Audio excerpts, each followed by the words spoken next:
Shivani Dwivedi and you're watching MIT News. Our today's special edition is about Mahatma Gandhi ji.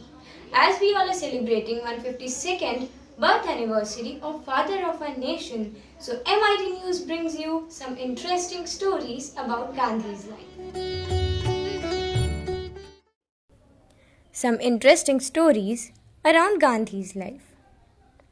Well, most of us may not remember him to be a leader of Indian freedom movement, a leader who believed in non-violence, a leader who said, मैं हिंसा का विरोध करता हूँ क्योंकि उससे पाया हुआ समाधान बहुत कम वक्त के लिए होता है और उससे पैदा हुई नफरत हमेशा के लिए. Although many of us may not know the stories of Gandhiji's childhood or young age, the values of non-violence were embedded in him since his childhood. In this edition of MIT News, we will bring you some stories about Gandhiji's early life. So let's watch a story and see what happened with Mahatma Gandhiji when he was only 7 years old. People who say something and implement it for whole life are pure souls. Gandhiji was one such personality. This story is Gandhiji's view towards non-violence at very young age of 7 years. Gandhiji was a pure soul since birth. He was also fearless to go against his mother if she taught him something that is not appropriate.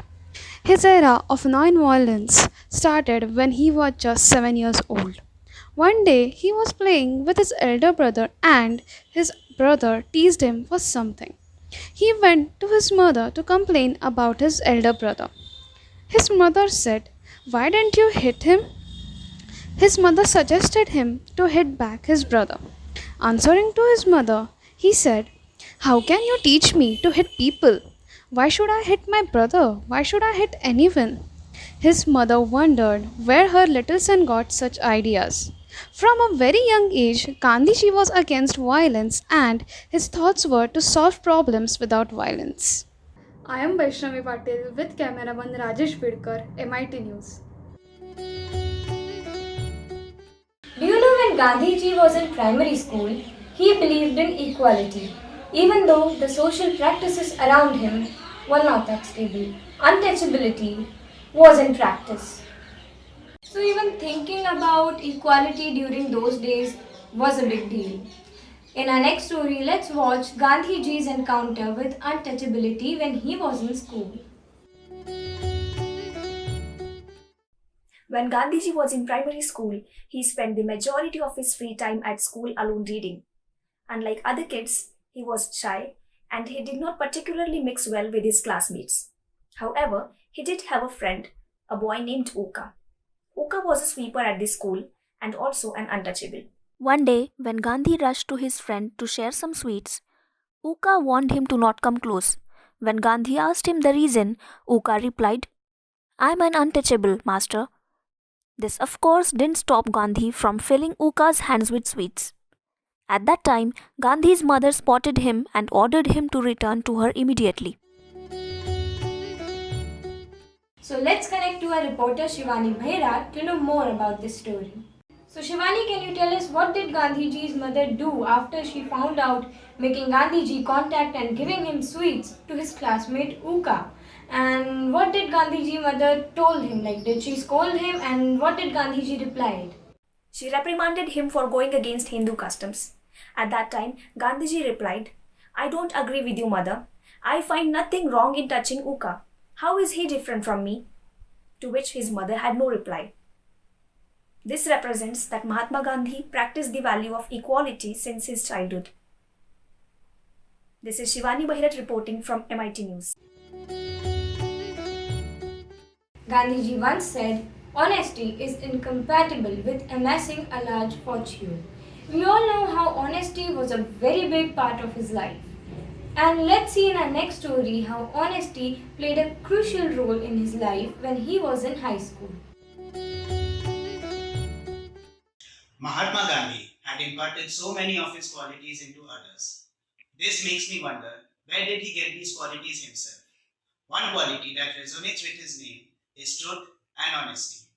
An interesting incident from his early life comes to mind where he displayed his honesty in a very innocent manner. In his high school years, a young Mohandas was tested by his teacher on his ability to spell words. He was tasked to spell 5 different words as a part of this test. Mohandas made an honest mistake by misspelling the word kettle. Seeing this, his teacher started to urge Gandhi to see the right spelling from his neighbor's slate. The innocent Mohandas was baffled by the idea that a teacher was instigating someone to copy, whereas their duty is to prevent this. Young Gandhi refused to copy from someone else and was ready to face the consequences. In the end, every student got all 5 words correct except for Gandhi. This story depicts that Mahatma Gandhi had his morals and ethics ironclad from a very young age.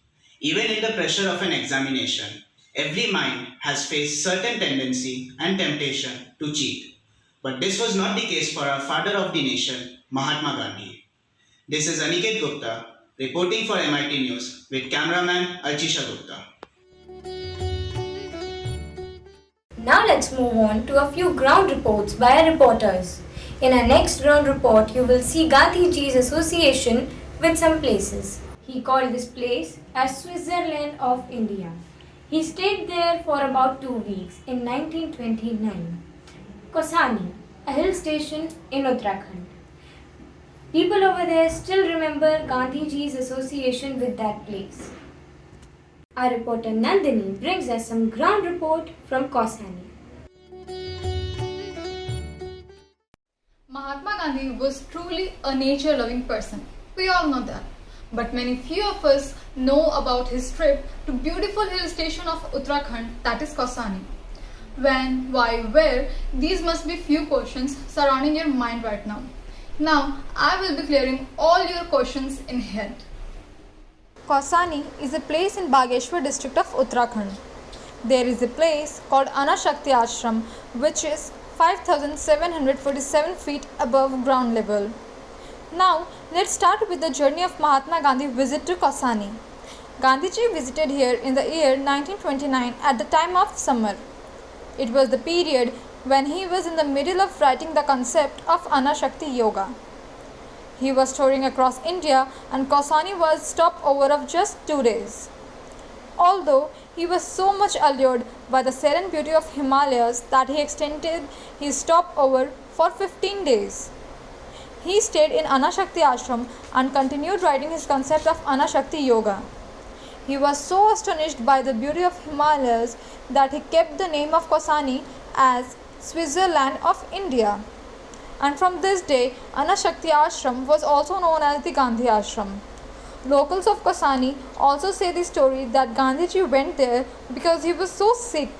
Although, after being treated by many doctors, there was no change in his condition. So one of his known suggested him to visit this ashram. After visiting Anashakti Ashram, he felt so refreshing that his health condition started getting better and finally he got well. This place is a must-visit place if you love peace. This is Nirmala Nandi Vinay reporting for MIT News with cameraman Deepak Singh. Next report is about Gandhiji's visit to Birla House. It's also known as Gandhi Smriti, where Gandhiji spent his last 144 days of his life before being assassinated on 30th January 1948. Over to you, Swastika. Gandhi Smriti, also known as Birla House or Birla Bhavan, is a Mahatma Gandhiji themed museum which is located on T. Janvary Road, New Delhi, India. It was here where Mahatma Gandhiji lived the last 144 days of his life before he was assassinated on 30th of January 1948. Before that, this was the home for the Indian business tycoons, the Birla family. Now this building is occupied by the Eternal Gandhi Multimedia Museum, which was inaugurated in 2000. A number of articles related to Gandhiji's life and death are on display in the building's museum. One can take a tour of the building and grounds, including the preserved room where Gandhiji once lived. Also, the spot where Gandhiji was shot while in his nightly public walk is open to tourists. Gandhiji, the father of the nation, was assassinated at the location which is today marked by the martyrs column. Well, this is a place where you can learn more about his final days, where he was living and he was assassinated, and also his prized positions. It is a nice way to get to know him. Swastika Sangha reporting for MIT News with cameraman Rita. That's it from us, from the special edition of MIT News. But before we leave, I urge you all to stay safe and continue to take precaution, wear a mask in order to stay safe from COVID-19 pandemic. Thank you so much for your time. Happy Gandhi Jayanti.